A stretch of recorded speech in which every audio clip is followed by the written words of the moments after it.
Salut, c'est Timothée, j'espère que vous allez bien, moi ça va super. Aujourd'hui on se retrouve pour une nouvelle vidéo sur laquelle on va parler des ordres en bourse. Pour ça du coup j'ai créé un support sur lequel je vais vous expliquer un petit peu les différents ordres, comment ça se passe, etc. L'objectif ici est d'optimiser vos investissements, de maîtriser les différents types d'ordres pour une stratégie d'investissement plus efficace et de découvrir les avantages et les risques liés à chaque option. Premièrement, qu'est-ce qu'un ordre? Un ordre c'est tout simplement une instruction que l'on donne pour acheter ou vendre une position sur les marchés financiers. L'objectif ici est de gérer le prix d'achat et le prix de vente. Ça permet de limiter les pertes ou d'optimiser son investissement. Il existe une diversité d'ordres en bourse, je m'en suis concentré sur 5. Les 5 principaux, du coup, c'est les ordres au marché, les ordres à court limité, l'ordre à la meilleure limite, ordre à seuil de déclenchement et ordre à plage de déclenchement. Pour chacun, je vais détailler pour comprendre un petit peu leurs caractéristiques. On commence avec l'ordre au marché. Alors, c'est rapide et simple. Les caractéristiques, exécution immédiate, priorité à la rapidité sur le prix. Alors, je vous ai donné des exemples. Par exemple, on a acheté une action X à 100 euros. On veut l'acheter, on achète du coup au marché et ce sera un achat immédiatement. Donc, soit ça passera par exemple à 100,50 centimes le temps que vous achetiez parce que les marchés sont en cours, donc c'est jamais au prix fixe. Donc, soit 10,50, soit le marché a baissé le temps que vous faites la transaction et ce sera par exemple 99,5. Mais voilà, vous n'êtes jamais trop sûr du prix. L'avantage du coup, c'est que c'est idéal pour entrer ou sortir rapidement d'une position parce qu'on n'est pas censé attendre un certain seuil. Là, tu cliques sur acheter ou vendre, ça se fait systématiquement. L'inconvénient du coup, c'est l'incertitude sur le prix final, surtout dans les marchés à forte volatilité. Parce que bah, ça varie de très rapidement, donc on n'est pas sûr d'acheter au prix sur lequel on voulait se fixer. Le second, du coup, c'est l'ordre à court limité. C'est une maîtrise du prix. C'est une exécution uniquement si le prix spécifique est atteint ou amélioré. C'est un ordre que moi, personnellement, j'utilise beaucoup. Pour l'exemple, du coup, c'est une action X qui vaut 100 euros. Moi, je voudrais être acheteur uniquement si elle est inférieure à 95 euros. Donc, en fait, l'action, je l'aurai uniquement lorsque les marchés me le permettra et lorsque ça sera inférieur à 95 euros. À 96, ça ne marchera pas. À 94, c'est possible. Ça dépend en fait du carnet des ordres sur le marché. L'avantage, c'est un contrôle total sur le prix d'achat ou de vente parce que du coup, si notre budget est 95, ça ne pourra pas être 96. C'est vraiment un contrôle. Et l'inconvénient, du coup, c'est le risque de non-exécution si le prix n'est pas atteint. Si l'action ne descend jamais sous les 95 euros, je pourrais jamais être avoir cette position dans mon portefeuille tout simplement. Le troisième ordre, du coup, c'est l'ordre à la meilleure limite. C'est pour avoir le meilleur prix disponible. Ça t'apporte une exécution immédiate et une priorité à la rapidité sur le prix. Pour exemple, du coup, on va dire que si le meilleur prix d'achat est 10,50, l'ordre se positionnera juste dessus. Au niveau des avantages, ça permet d'obtenir un bon prix sans fixer de limite stricte. Et au niveau des inconvénients, l'exécution dépend du carnet d'ordre possible, exécution partielle.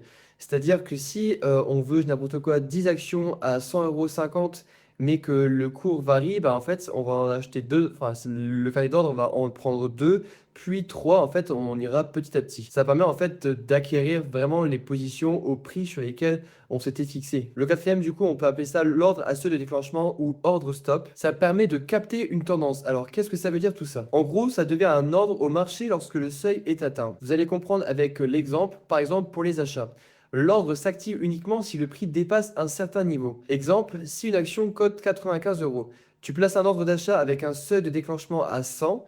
Si le prix atteint 100, l'ordre devient un ordre au marché et s'exécute au prix disponible. Comme exemple, si une action vaut 95 euros et que toi tu serais acheteur si elle dépasse 100 euros, en fait, à partir du moment qu'elle dépasse 100 euros, là tu seras acheteur au marché, donc tu peux la prendre à 100 euros et 50 centimes. L'ordre devient du coup un ordre au marché dès lorsque le seuil est atteint et s'exécute au prix disponible. Pour la vente, c'est pareil, si ton action vaut 120 euros et qu'elle diminue à 110 et que tu as placé ton stop à 110, en fait, elle se vendra systématiquement. Pour les avantages, du coup, ça permet de limiter les pertes, ce qu'on appelle des stop loss. Et pour les achats, ça permet de suivre une tendance haussière et de monter dans le train, comme on dit, lorsque la valeur augmente. Dans l'inconvénient, comme j'ai dit tout à l'heure, ça s'achète au prix du marché, en fait. Donc oui, ça va dépasser 100 si tu veux acheter, mais ça dépend en fait des prix disponibles. Donc ça peut être 100 et 1 euro, 100 et 50 centimes, mais dans tous les cas, ça dépassera ton seuil quand même. Tout dépend encore une fois de la volatilité d'action. Et pour le cinquième, on appelle ça ordre à plage de déclenchement. C'est une limite du passage d'ordre. Cet ordre en fait devient un cours limité lorsqu'un seuil est atteint. Pour exemple, en fait, l'action X est à 100 euros. Je veux acheter si elle monte à 105, mais pas au-dessus de 110.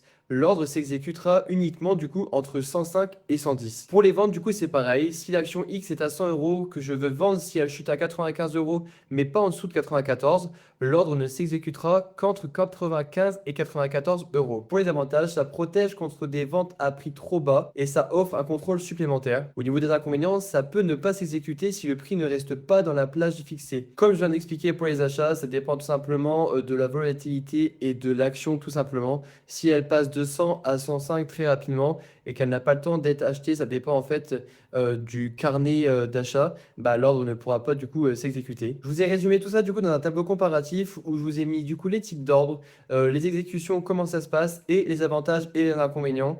Ça vous permet un petit peu de vous projeter, vous pourrez comparer ce qui sera le mieux pour vous selon votre stratégie. Je vous laisse ça, vous pouvez faire une capture d'écran, ça c'est pour vous, c'est cadeau. Du coup en conclusion, maîtriser les ordres pour réussir en bourse, c'est vraiment essentiel.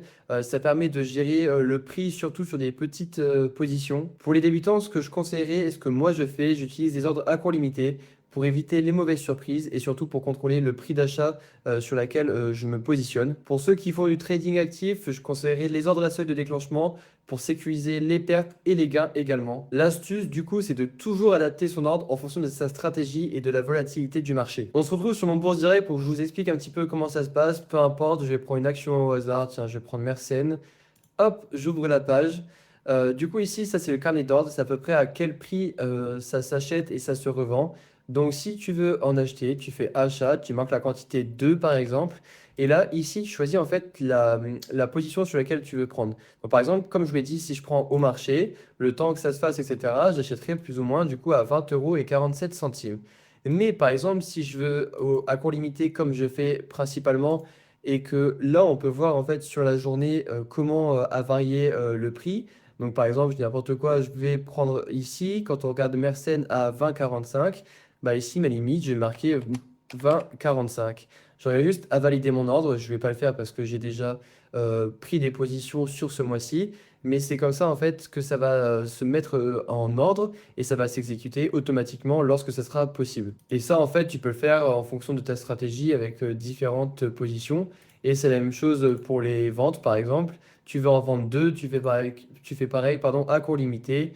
Tu veux que ça soit haut, donc je dis n'importe quoi, tu vas mettre 20, 50, donc ça va se vendre à 20, 50. Ça permet de faire de la plus-value. Si par exemple tu l'as pris à, je dis n'importe quoi, 15 euros, enfin c'est pas possible, mais c'est pour expliquer vraiment en fait le système. N'oublie pas aussi sur Bourse Direct, j'ai un code en description. Si toi aussi tu veux faire de la bourse, un code de parrainage simplement, ça te permettra d'avoir 200 euros de frais de courtage offerts. Ça permet de t'aider à te lancer et de toi aussi un peu investir en bourse et tester les marchés financiers. Voilà, j'espère que cette vidéo t'a plu sur les ordres. N'hésite pas à me dire en commentaire ce que toi tu fais, ce que tu recommandes, etc. Je me ferai vraiment un plaisir de t'y répondre. N'hésite pas à liker, à commenter et à partager cette vidéo dans ton groupe de potes d'investissement. C'est vraiment important de gérer au mieux le prix sur lequel on se positionne sur une action tout simplement. C'était Timothée, prends soin de toi, à très bientôt.